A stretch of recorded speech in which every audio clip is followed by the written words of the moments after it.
Sveicināti, es esmu dr. Sigurs Kudrjavcevs, un šodien par tādu aktuālu lietu veģetatīva disfunkcija vai veģetatīva distonija, kā viņu sauca kādreiz, ļoti bieži tagad izplatīta.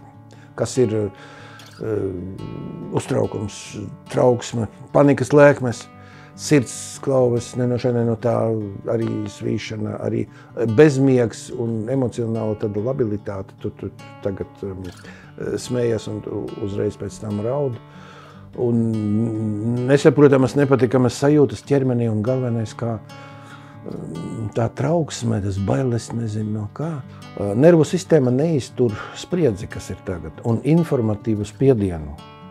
Mums ir ļoti daudz informācijas, un mūsu smadzenes tā ir radītas, lai reaģētu uz katru informācijas to kvantu, to signālu daļiņu.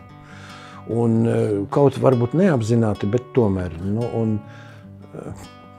ir pozitīva un negatīva informācija, pat runājot par informāciju vispār.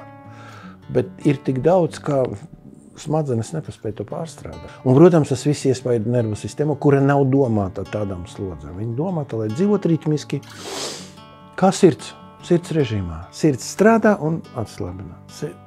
Cik strādā, tik atpūšās. Cilvēkam arī tā vajadzētu. Ir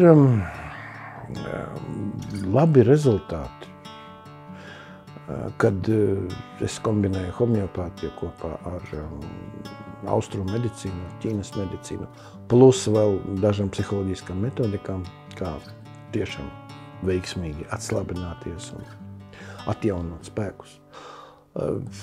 Nevar ieteikt tādu, nav tāda viena preparāta pret veģetatīvu distoniju visiem cilvēkiem, jo tur ir tiešām jābūt individuālai pieejai. Bet es domāju, jebkurš homeopāts speciālists ar to var tikt galā. Galvenais, ko es gribu teikt, dzīvojiet sirds ritmā, atrodiet tas 5 minūtes. Vienkārši atpūsties, atslogot smadzeņu garos tikai 5 minūtes.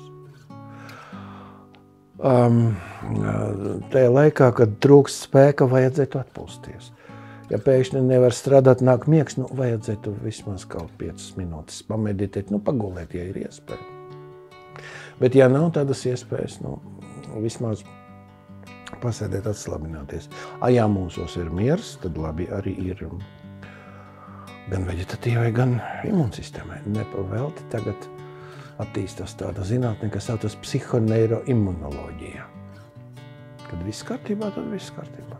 Sakārtosim savu dzīvi, savas smadzenes un jau būs labi.